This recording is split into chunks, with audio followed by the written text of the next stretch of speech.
안녕하십니까. 월간조선 배진영 기자입니다.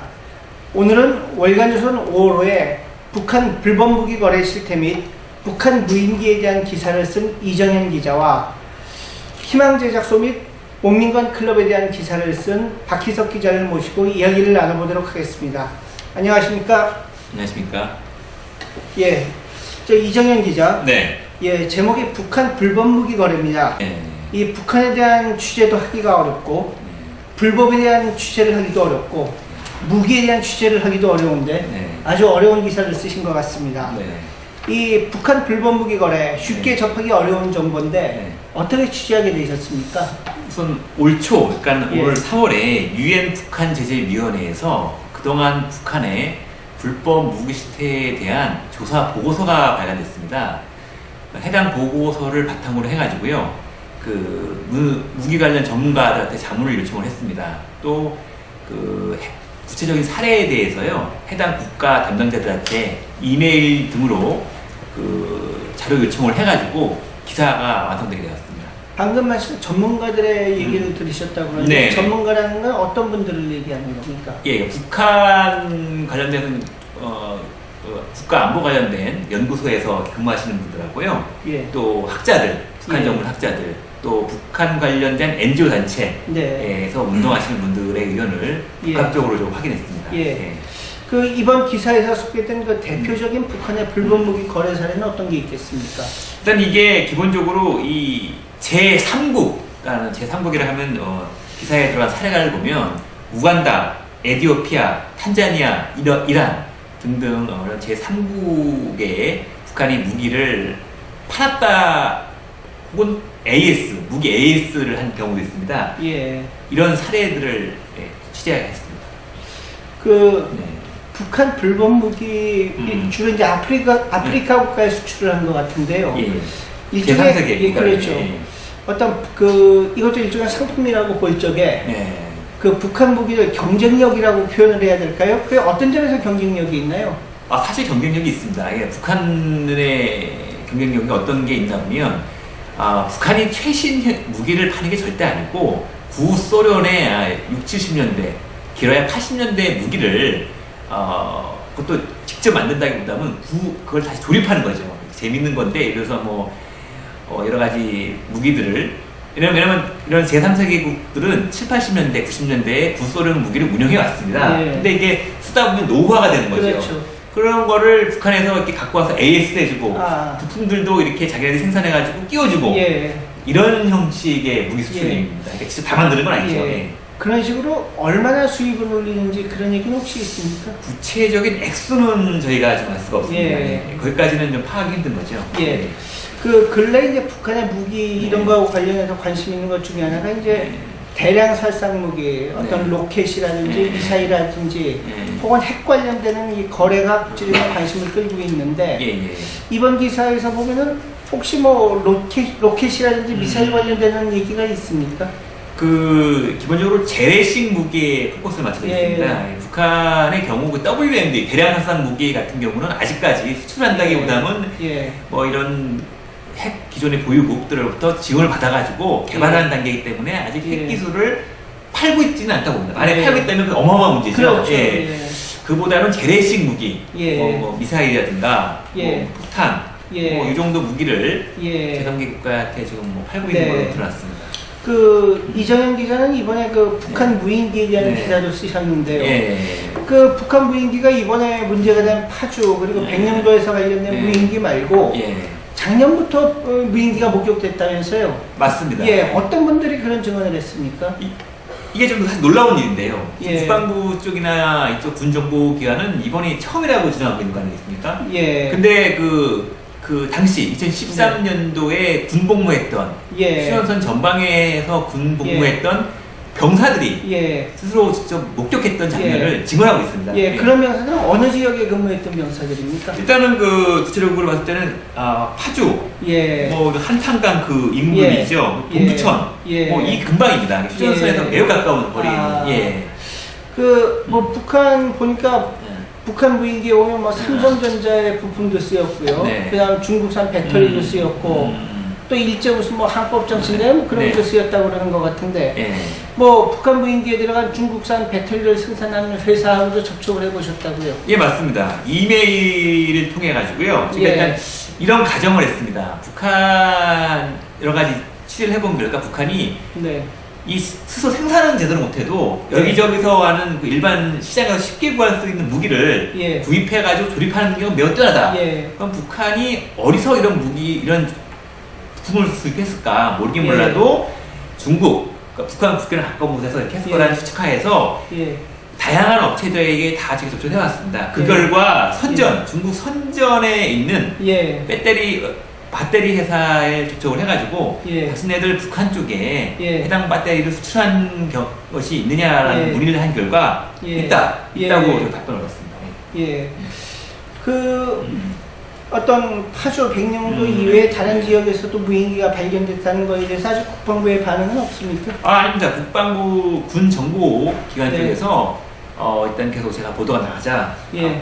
연락이 와가지고 예. 취재 그 사실관계를 지금 묻고 예. 아주 지금 현재 군 예. 내부에서는 심각하게 이 예. 건에 대해서 사실관계를 하고 있는 걸로 알려져 있습니다. 예. 근데 지금 대참사가 있지 않았습니까? 예. 그것 때문에 여론화가 되기가 좀 어려운 상황인데 예. 조만간 이 건에 대해서 예. 이 해당 기사를 보면은 군 정보 당국이나 군 책임 이런 당시 네. 상황에서 이걸 묵살했다는 주장까지 나오기 때문에 예. 조만간 이거에 대한 책임 소재도 예. 규명해야 되지 않을까 생각합니다. 예. 북한 무인기 문제 같은 경우는 뭐 아주 우리 안보에서 중요한 문제고요. 네. 그래서 네. 이 부분에 대해서는 좀 앞으로 계속 취재를 해가지고 네. 과연 국방부에서 얼마나 책임 있는 답변을 내놓는지 네.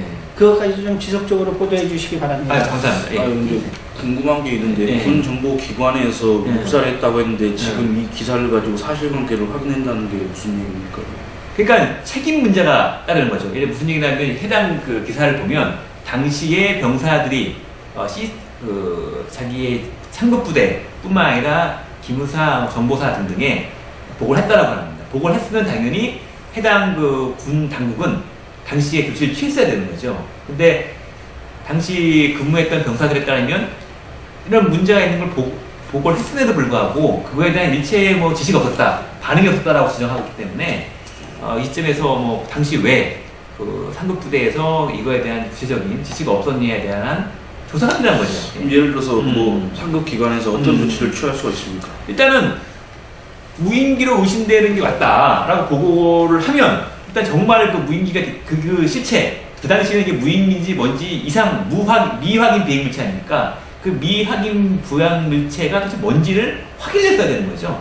확인을 해서 그게 민간 무인기인지 아니면 북한에서 나온 무인기인지 아니면 농약 살폭인지 뭔가 그거를 확인했어야 됐는데 박희석 기자는 이번에 이제 희망제작소와 문민관 클럽에 대한 기사를 쓰셨는데요. 그 희망제작소는 어떤 곳입니까? 그 박원순 서울시장하고 관련이 돼 있는데 조금. 그렇습니다. 그러니까 희망제작소는 박원순 현 서울시장이죠. 예. 당시에는 변호사인데 그 사람이 이제 2006년도에 설립한 단체입니다. 예. 근데 이제 희망제작소가 그 홈페이지에 자기 예. 단체를 소개한 글에 따르면은 이제 시민들의 이익을 네. 위해서 실사구시, 옛날 조선시대 예. 때 실학 있지 않습니까? 예. 실사구시적인 미시적인 네. 그런 사업들을 펼쳐나가면서 사회혁신운동을 하겠다. 네. 이런 취지에서 설립한 단체입니다. 그 일종의 그 소위 말하는 진보 성향의 싱크탱크 뭐 그런 개념인가요? 그러니까 원래 지향했던 바는 공식적으로 표명한 바에 따르면 그건 아닌데 예. 실질적으로 활동하고 있는 주요 사업을 보면은 그렇습니다. 예. 그 박원순 시장은 지금도 희망제작소하고 관련이 있습니까? 아니 이제 박원순 시장이 이제 공무원이기 때문에 예. 직접적인 관련은 없는데 예. 어쨌든 이제 설립자는 박원순 시장이고 그래서 설립자인 거죠. 네 그렇습니다. 예. 그 다음에 이 사람이 상임 네. 희망제작소 상임 이사로서 2011년까지 활동을 했었고요. 예. 그리고 지금 이제 여기 이제 희망제작소의 임원들이 나와 있는데 예, 예. 요 임원들을 잠깐만 이제 언급을 하면요. 예, 예. 이사장은 박재승 씨라고 예, 예. 옛날에 그렇죠. 그 뭡니까 간단하게 소개를 하면은 한겨레 신문 감사, 제주 4.3 명예회복위원회 위원, 박원순 그렇습니다. 예, 예. 박원순 시장도 이 제주 4.3 사건 그렇죠. 공동조사단 단장이었습니다. 그렇죠. 그다음에 서울 변호사회 회장, 대한변협 회장, 그렇죠. 통합민주당 총선 공천 심사위원장. 그렇죠. 그다음에 지금 희망제작소 소장으로 되어 있는 사람은 한겨레 기자 출신인데 예. 윤석인 소장이라고 하는데 이 사람은 박원순 캠프 2011년 서울시장 재보선 선거 때 박원순 캠프 자문역이었고요. 예. 그다음에 유시주 씨, 예. 이 사람은 유시민 씨 동생이죠. 아. 예, 이 사람도 박원순 캠프, 유시민 씨도 박원순 캠프 공동 선대위원장이었고요. 그다음에 박경철, 예, 그리고 유명하죠. 안철수 예. 뭐 측근인지 친구인지 이 그렇죠. 사람도 있고요. 예, 여러 사람들이 지금 돼 있습니다. 그다음에 예. 이옥경 씨, 이 예. 사람은 옛날 조영래 변호사, 아, 박원순 시장이 제일 존경한다는 조영래 변호사 부인입니다. 아, 민주당 이미경 의원 언님입니다. 예. 그다음에 차병직 감사, 차병직 예. 변호사는 참여연대 상임 집행위원장 출신입니다. 예. 옛날에 무슨 특검을 해서 특검 검사를 한 적이 있죠. 특검 검사가 아마. 그거는 제가 아. 파악을 못했는데, 네. 그러니까 이런 것처럼 네. 박원순 시장과 아주 밀접한 관련 있는 사람들이 예. 다 임원에 들어가 있습니다. 예. 그 희망제작소는 이제 잘 모르시는 분들도 박원순 시장이 만든 일종의 이제 뭐 좌파적 내지는 진보적 성향의 싱크탱크다 그런 식으로 조금은 알려져 있는데 목민관 클럽은 뭐 거의 알려져 있지가 않은 것 같아요. 그렇죠. 목민관 클럽은 어떻게 됩니까? 그러니까 이제 목민관 클럽이라는 거는 목민관 클럽 사이트에 자기들을 위해 소개한 내용을 보면요, 진정한 풀뿌리 민주주의를 실현하고 지역 주민들과 함께 지속 가능한 지역을 만들어가기 위한 자치단체장들의 모임입니다. 예. 그다음에 협의체고요. 예.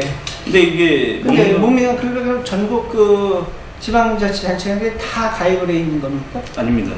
그러니까 전국에 이제 광역기초자치단체 중에서 예. 그 박원순 시장이 설립한 희망제작소가 운영했던 예. 좋은 시장 학교 출신들. 아, 좋은 그다음에, 시장 학교요. 예. 좋은 시장 학교는 뭡니까? 좋은 시장 학교라는 건 이제 박원순 변호사가 희망제작소를 통해서 2008년부터 운영했던 예. 지방선거 입후보 희망자들을 대상으로 교육을 했던 건데요. 예. 그러니까 이게 아이디어가 맨 처음에 알려졌을 때 예. 박원순 당시 변호사가 예. 어떤 전국적인 조직을 구축하는 거 아니냐, 예. 어떤 자기의 선거를 예. 위해서. 그 다음에 이게 또 다른 수익 사업 아니냐. 왜냐면 이거 예. 한 번 교육받는데 예. 그 회비가 한 300, 500 이 정도 예. 됩니다.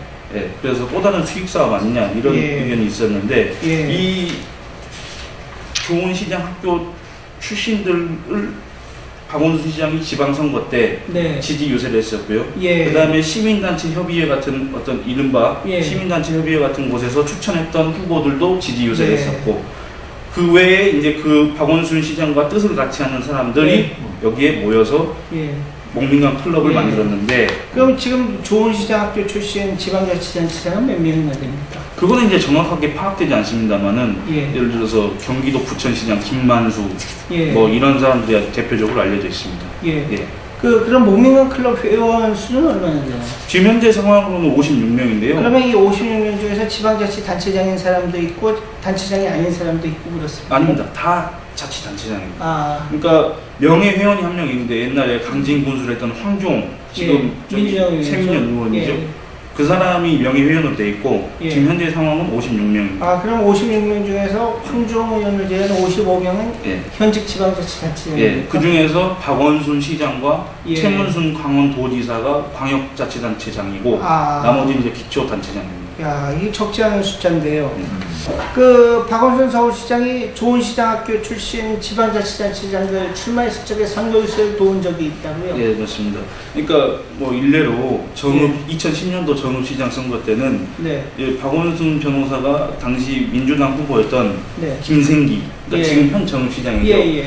김생기 후보를 갖다 지지를 했습니다. 예. 그래서 당시에 이제 박원순 변호사가 정읍 시내를 돌면서 예. 연설을 했었는데 당시 언급한 내용을 보면 이렇습니다. 김생기 후보는 예. 희망제작소가 운영하는 좋은 시장 학교 졸업생으로 본인과는 오래전 민주화를 위해 투쟁했던 시절부터 막역한 사이로 예. 정읍 시민에게 시장 당선을 반드시 시켜달라는 부탁을 위해 찾아왔다. 아. 이런 식으로 이제 지지를 호소했고요. 예.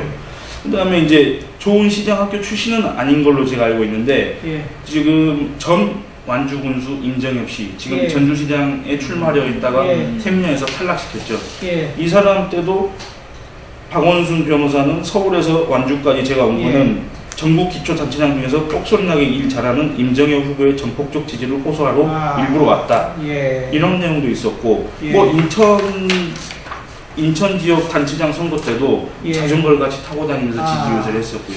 근데 근데 이제 근데 이제 이 사람의 지지 유세가 왜 영향력을 갖게 됐냐면은 이 사람이 옛날에 낙천 낙선운동 불법이었지만 그걸 주도했지 그렇죠. 않습니까?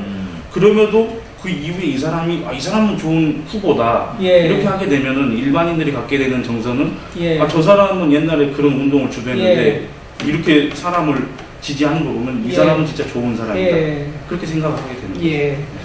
그런데 그 희망제작소하고 목민관 클럽이 뭐 어떻게 관련이 되고 있는 겁니까? 지금 그러니까 희망제작소에서 무슨 사업 같은 거 발주하는 걸 사업 같은 걸 갖다가 이제 목민관 클럽하고 서로 연계가 돼서 뭐 하고 있는 그런 것들이 있다면서요? 예, 맞습니다. 그러니까 다시 말씀드리면은 목민관 클럽은 이제 희망 제작소 산하에 있는 어떤 친목 단체고요. 예. 이 목민관 클럽은 박원순 변호사가 제안을 해서 결성된 단체고요. 아 잠깐만요. 예. 목민관 클럽이 희망제작소 산하의 친목단체라는 표현을 썼는데 그게 예. 정확한 표현입니까? 뭐 산하라는 표현이 정확하지 예. 않을 수도 있지만 예. 희망 제작소 사이트에 들어가면은 거기에 이제 희망 제작소 밑에 예.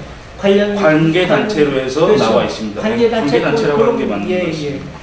그래서 그렇게 됐는데 이 목민관 클럽이라는 게 아까 말씀드렸다시피 회원수가 56명입니다. 예. 56명인데 제가 이제 조사를 해보니까 25개 지자체가 예. 지난 4년, 5년 동안 예. 87건의 용역을 희망 제작소한테 위탁해가지고 예. 총 18억 원을 예. 갖다가 이제 예. 용역 대금으로 지불을 한 거죠. 예. 예. 용역이라는 건 어떤 일들을 갖다 용역을 한 겁니까? 그러니까 뭐 용역이라는 건 이제 사전적 정의는 어떤 예. 재화를 공급하는 그렇죠. 이외에 서비스를 제공하는 그렇죠. 모든 걸 갖다 용역이라 하지 않습니까? 예. 근데 보통 그 용역 내용을 보면은 예. 박원순 시장이 서울시장이 되고 박원순 변호사가 서울시장이 되고 나서 강조했던 마을 공동체, 예. 그다음에 사회적 기업, 예. 마을 기업, 예. 그다음에 주민 참여 예산 네. 이런 걸 주제로 해서 네. 각 자치단체가 네. 희망 제작소에 관련 용역을 갖다가 맡겼고요. 또 네. 주요 용역 중 하나는 공무원 워크숍입니다. 예. 이렇게 이제 목민관 클럽 지방자치단체들 목민관 클럽에 소속되어 있는 자치단체장 말고 아니 다른 자치단체장들이 희망제작소에 이런 식으로 용역을 주는 경우가 있습니까? 물론 있긴 있습니다. 예. 왜냐하면 이제 이 25개 지자체, 그러니까 예. 비율로 따지면 50%가 안 되지 않습니까? 어떻게 예. 보면 또 작을 수도 있는데, 예. 그래서 제가 그럼 다른 자치단체 같은 경우는 희망 제작소한테 용역을 예. 줬는가? 예. 그래서 한번 그 정보공개 청구를 다 해봤습니다. 전국에. 예. 그리고 자치단체 산하 기관까지 예. 해봤었는데요. 예. 희망 제작소에 용역을 준 곳은, 그러니까 네. 단체장이 희망 제작소 목민관 클럽 회원이 아닌데, 네. 희망 제작소에 용역을 준 곳은 네 곳뿐이었습니다. 서울 예. 마포구, 서울 중랑구, 충남 태안군, 경남 거창군. 예. 이 금액으로 따지면은 1억 원이 안 됩니다. 예. 예. 그래서 이거 비교를 해봤을 때 상당히 차이가 예. 많이 나는 거죠. 아까 말씀드렸던 경기도 부천시 같은 경우 있지 않습니까? 김만수 예. 시장이 좋은 시장학교 출신인데 예. 이곳 같은 경우는 김만수 시장이 취임 이후 한 8개월 동안 1억 원에 가까운 용역을 희망제작소에 예. 발주를 했었는데 예. 제가 정보공개 청구를 했더니 정보 부존재 통지를 하더라고요. 예. 정보 부존재라는 거는 계약 체결한 사실이 없다. 예. 이걸 나타내는 건데 예. 이거는 아주 허위 사실을 예. 저한테 통지를 한 거죠. 예. 그다음에 수원시 같은 경우에는 담당 공무원이 업무 미숙인지 몰라도 예. 거기도 그냥 정보 비공개로 해버렸습니다. 예. 예. 참 결국은 이제 국민들의 세금이 어떤 특정한 단체가 흘러 들어간다. 그게 이제 문제다. 그게 되겠군요. 그렇습니다. 예. 오늘 박희석 기자 또 이정현 기자하고 한 얘기는 여기까지 하도록 하겠습니다. 감사합니다.